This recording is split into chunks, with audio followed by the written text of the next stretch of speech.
নাহমাদুহু ওয়া নুসাল্লি আলা রাসূলিহিল কারীম, আম্মা বাদ। উপস্থিত সামনে ছাত্রছাত্রী ভাই ও বোনেরা এবং শিক্ষক মণ্ডলী এবং কমিটির নেতৃবৃন্দ, সবাইকে সালাম, আসসালামু আলাইকুম।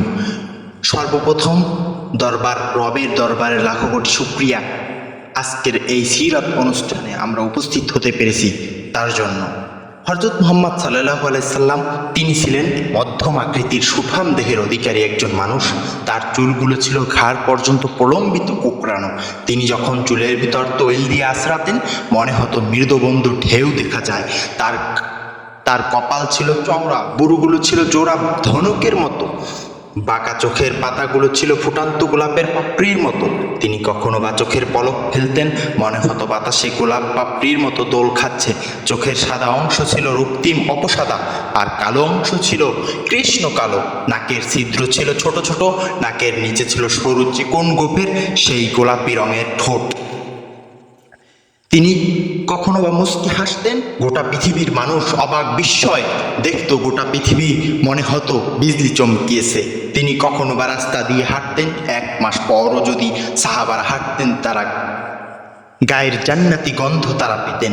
মায়েরা উম্মাহাতুল মুমিনিন যারা, তারা নবী করিম সাল্লাল্লাহু আলাইহি সাল্লাম কখনো বা ঘামে ভেজা শরীর নিয়ে ঘরে ঢুকতেন, কপালে মুক্তোর মতো ঘামগুলো জমে থাকতো।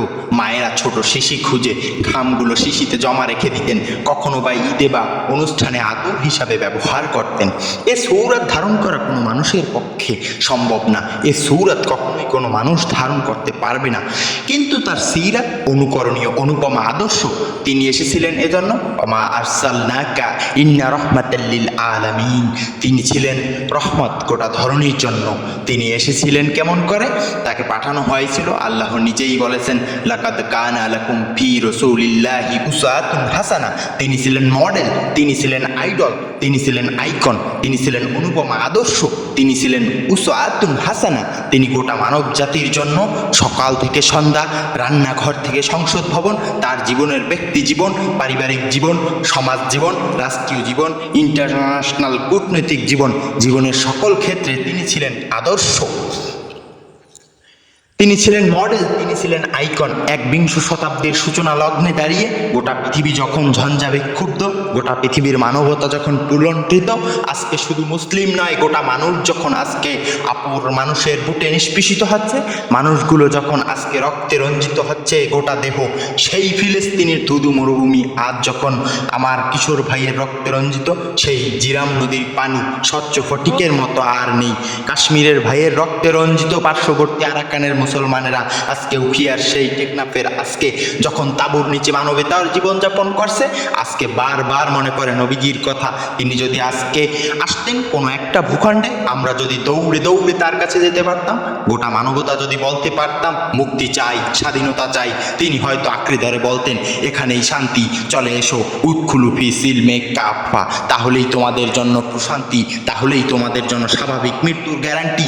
কখনোই আর ঝঞ্ঝাবিক্ষুব্ধ পৃথিবীতে তোমাদের আর বুক পেতে দিতে হবে না বুলেটের সামনে। যদি এমন হতো আমাদের কথাগুলো কোরআনের কথার মতো, উদখুলু ফি সিলমে কাফা, ইসলামে পরিপূর্ণভাবে চলে আসো, কতই না সুন্দর হতো।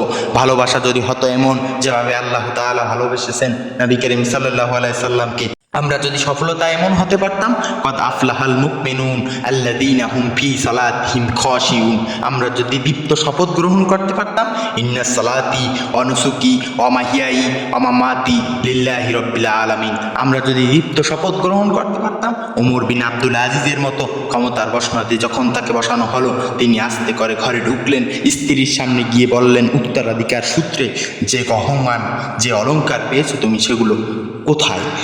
তার স্ত্রী যখন অলংকারগুলো তার সামনে দিল, তখন তিনি চোখের পানি ছেড়ে দিয়ে বললেন, এই অলংকার আমার না, এই অলংকার তোমার না, এই অলংকার আমাদের গলার কাটা জাহান্নামের কারণ। তিনি সবগুলো অলংকার রাষ্ট্রীয় কোষাগারে জমা দিয়ে চোখের পানি ছেড়ে দিয়ে বলেছিলেন, পূর্বপুরুষের দায় পরিশোধ করলাম। তিনি সেদিন বলেছিলেন, সবার ঘরে যেমন রান্না হবে আমার ঘরেও তেমন রান্না হবে। আজ আসুন ভাইয়েরা আমার, আমরা নবী করিম সাল্লাল্লাহু আলাইহি সাল্লামের জীবন এর আদর্শ অনুযায়ী নিজের জীবনকে আদর্শিত করি। তার গোটা জীবনটাই আমাদের জন্য আদর্শ। প্রতিটা পদে পদে, প্রতিটা পদক্ষেপে, প্রতিটা স্টেপে আমাদের জন্য নবী করিম সাল্লাল্লাহু আলাইহি সাল্লাম একজন আদর্শ। তার আদর্শকেই আমরা গ্রহণ করি। মুক্তির দূত হিসাবে এসেছিলেন হযরত মুহাম্মদ সাল্লাল্লাহু আলাইহি ওয়াসাল্লাম। তাই আসুন আজ এই সিরাত অনুষ্ঠানে আমরা একটা শপথবদ্ধ হই, আমরা আর নামাজ কখনো ছাড়বো না, নবীর আদর্শ অনুযায়ী, নবীর সুন্নাত অনুযায়ী নিজেদের জীবন গড়ব। তাই আমি আর বক্তব্য দীর্ঘায়িত করব না, আমার এখানে সংক্ষিপ্ত বক্তব্য আমি শেষ করব। আমা তৌফিকি ইল্লা বিল্লাহ।